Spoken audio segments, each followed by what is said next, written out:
جتنا عالم کو اجر ملتا ہے اتنا ہی متعلم کو ملتا ہے، جتنا استاد کو ثواب ملتا ہے اتنا ہی شاگرد کو ملتا ہے۔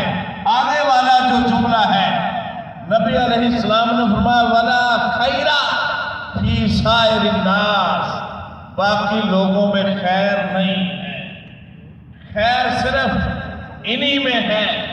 یہی وجہ ہے جب تھوڑی سی مہنگائی ہوتی ہے ساری دنیا پریشان ہوتی ہے، مگر اگر یہ پریشان ہوتے ہیں باقی قوم کے لیے، ملت کے لیے، ملک کے لیے، اپنے لیے کوئی پریشانی نہیں ہوتی۔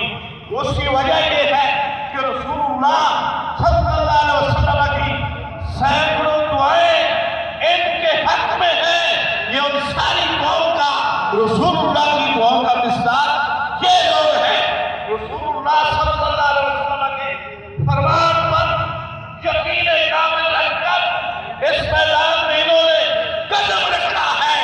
اپنے نبی صلی اللہ علیہ وسلم کی زبان پر یقین کامل، اگر آج ہماری ملت، ہماری قوم، ہمارے ملک کی ملت رسول اللہ کے فرامین پر یقین کامل رکھ لے تمام مشکلات حل ہو جائیں گی۔ مسئلہ سب سے بڑا یہ ہے کہ ہم نے رسول اللہ کی زبان پر عملی طور پہ تو ہم کہتے ہیں، ہم نبی پر یقین رکھتے ہیں، فرمان پر یقین رکھتے ہیں۔ میرے بھائیوں، حقیقت یہ ہے ہم نے اللہ کے قرآن پر بھی عملی طور پہ یقین نہیں رکھا ہوا۔ اگر اللہ کے قرآن پر عملی طور پر یقین ہوتا، رسول اللہ کی شریعت پر پورا یقین ہوتا، سرکار کے فرامین پر عملی طور پہ یقین ہوتا، آج ملک پاکستان میں نظام رسول اللہ نافذ ہو چکا ہوتا۔ یقین نہیں ہے، اس کا یہ نقصان ہے۔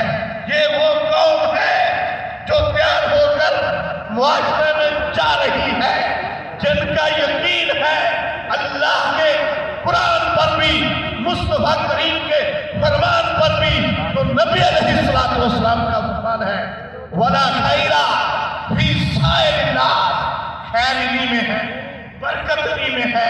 اس لیے کہ رسول اللہ کی دعاؤں کا مصداق یہ ہے۔ علماء کے لیے رسول اللہ صلی اللہ علیہ وسلم کا فرمان سنیے، فرمایا اللہ ان کی رضا کے لیے فرشتوں کو حکم دیتا ہے، وہ ان کے قدموں کے نیچے پر بچھاتے ہیں۔ پھر نبی علیہ السلام